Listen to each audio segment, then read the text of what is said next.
purger, puis c'est ce qu'on entend sur le plateau. Oui. Vous êtes d'accord avec ce côté binaire ou c'est plus compliqué que cela? C'est très compliqué du fait de l'agrégation de tout le monde qui est là, c'est évident, mais en substance, c'est ça. C'est deux camps qui s'affrontent. Moi, je vais vous dire quelque chose. J'étais il y a 2 ans à peu près, avant que les hostilités commencent en Syrie. Je me trouvais en Angleterre, par exemple, pour d'autres choses, pas du tout de la Syrie.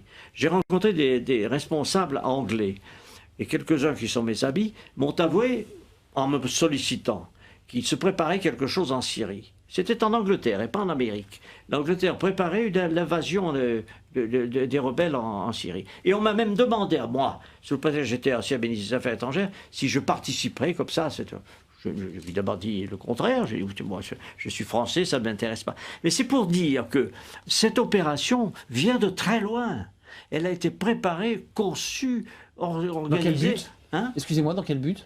L'idée de le renverser Bachar, c'était quoi le but? Je vais vous dire, la finalité? mais dans le but très simple, de destituer le gouvernement syrien, parce que dans la région, il est important de savoir que ce régime syrien a des propos anti-israéliens.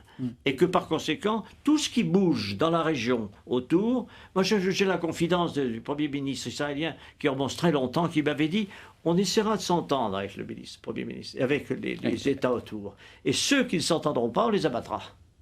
C'est une politique, c'est une conception de l'histoire. Pourquoi pas, après tout? Mais il faut le savoir. Frédéric Elbert.